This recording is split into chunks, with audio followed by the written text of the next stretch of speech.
What's up, guys? It's your boy Current Sports Production, and I'm back again with another video for you. And today's video is gonna be on, as we all know, James Harden got traded to the Brooklyn Nets.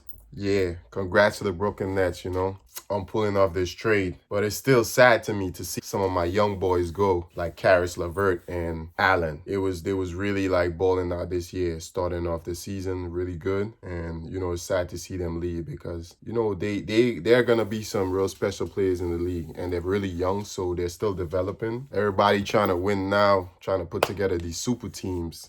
All thanks to y'all know who. Guys, if you watch my videos and you haven't been subscribed to my videos, because a lot of people that watch my video are not subscribed to my channel. So if you watch my video and you're not subscribed to my channel, take the time out right now to go click that subscribe button. As a player, he's probably one of the league's most prolific scorer to ever play in NBA history. His offensive game he got everything. He could just straight up torch you from anywhere. His three-point game is phenomenal. The guy is just, offensive bully. If you could say that. There's nowhere to really guard him. You can't guard him. He's going to get you in foul trouble. He's basically mastered the way to get contact and draw fouls. So he has that. He could shoot your eyes out, but as far as the trade, it was a 4-team trade between the Nets, Rockets, Pacers, and Cleveland Cavaliers. I felt like, personally, my thoughts on this is everybody might look at the Nets like they're, the winner of this trade, which, in aspect, of course, the Nets, everybody would think the Nets won because they got James Harden. But you also got to think about, in order to win a championship, as we all know if you watch sports in any way, you have to be defensively sound. And by the Nets giving up Jared Allen, like one of their best defenders, and Caris LeVert, a really young, upcoming NBA player, a really young upcoming player. And I believe deeply that he's going to be a star in the NBA in the next 2 to 3 years. He's basically hounding his skills, and you could see his growth and development. He was injured last year, so that kind of hindered his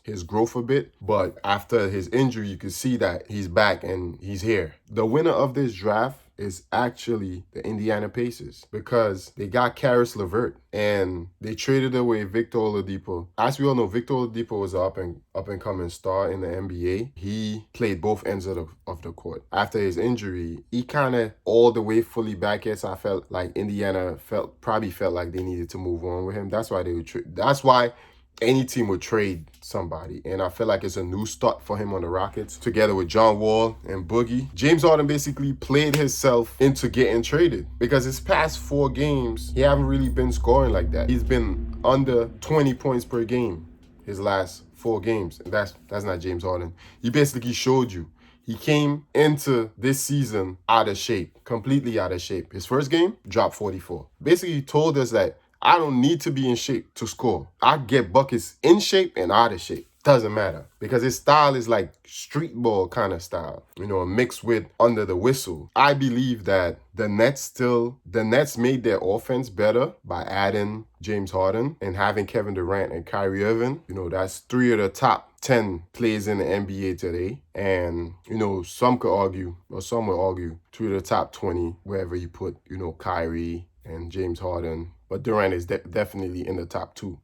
As we can see how he's playing, coming back from an Achilles injury, and where everybody said, oh, Durant is not going to be that good. He's going to be this, and nobody ever come back from Achilles. Like, we're not in the 20th century where, like technology haven't evolved. And there's all these doctors and research and all these equipments and basically studies like right now out on the human body. They have some of the greatest doctors in the world. So if they can't bring back a player from an injury like that in the 20th century to actually give you 80%, 80% Kevin Durant could win you championship. That's all you need, 80%. So, adding James Harden, they definitely got better, but they also lost key players and role players like Caris LeVert. He accepted coming off the bench, but I never thought he was a bench player. I always felt like he was a starter. And he'll probably get that chance now on Indiana to prove, how good he is and show how talented he is and, develop into a star. Hold up. If you're watching my video right now and you haven't subscribed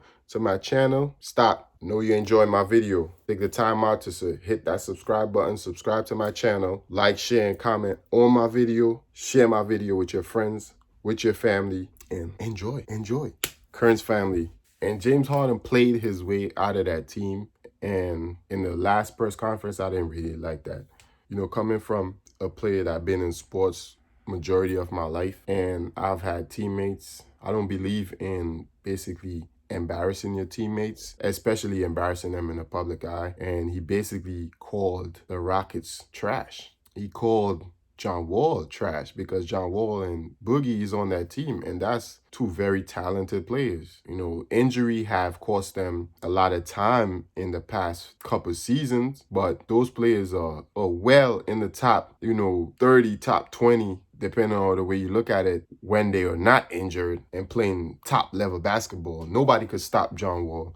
Nobody could stop Boogie in the paint. So John Wall made a comment and he said, like, after 9 games in the season, you're already bailing off ship. And, I thought about it and I'm like, it's true. Why would you leave? But he already wanted to leave to begin with. James Harden didn't want to be there. He asked for the trade in the offseason. So they should have just traded him instead of bringing, that energy towards the team in the season. It wasn't going to be any better, but I guess they was looking for a good package, somewhere where they would get a lot in return for him because he is a superstar. He's a superstar player. And the Rockets got good players back in return for him. They make sure they got 4 unprotected picks in that draft, and they got 4 swaps. They're winners. They're in rebuild mode right now, you could tell.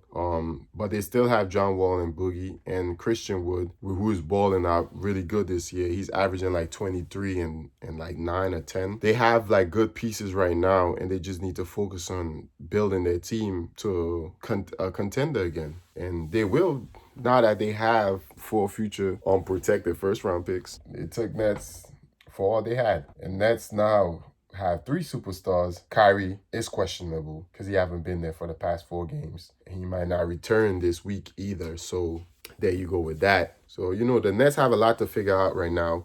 But it's still good. I'm really interested in seeing how this plays out for the Nets and how far they could get in the playoffs, because they're definitely going to make the playoffs in the East. They have them as favorites, going to the finals. It's too early for all that. We've been here before with superstars adding up, not making it into the finals their first year together. It's a lot to watch right now, and it's going to be real fun to see how they make this work.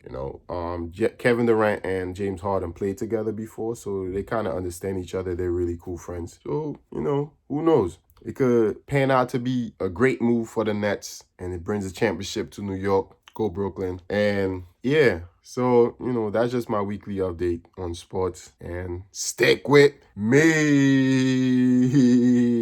So I deeply believe that the Nets getting James Harden, in my opinion, wasn't the best move for them. But that's in my opinion. Other people might think otherwise. And if you feel like, I'm wrong, let that be known in the comments. Put that down in the comments. Let it be known that, let me know why you think I'm wrong for thinking that the Nets, that was a wrong move for them. Or if you support what I'm saying, you can also let that be known too. They had a young core, and they had really good players in Caris LeVert. Yeah, Dinwiddie got hurt, so I felt like probably there was an urgency for them to get another star caliber player. And Dinwiddie was pretty good. He's a combo guard, so he handled the ball well. You could look at Harden as a combo guard too, but I don't know if Harden is really gonna mesh well with Kyrie Irving and Kevin Durant. And that's where, my concern is. With him playing the way he plays and Kevin Durant playing the way he plays and Kyrie playing the way he plays. Even looking at Kyrie and Kevin Durant playing, Kyrie still kind of holds the ball up like he don't have one of the best scorers in NBA history playing with him. Like, you need to give that man the ball. And he's shown that, I'm back. KD's back right now. He's looking real good. With Harden joining those 2 players, I'm really intrigued to see how this is going to work. I want to with a first-year coach like Steve Nash, I feel like we're looking at Steve Kerr all over again, except for the core team was already built. Steve Nash is kind of building now for a run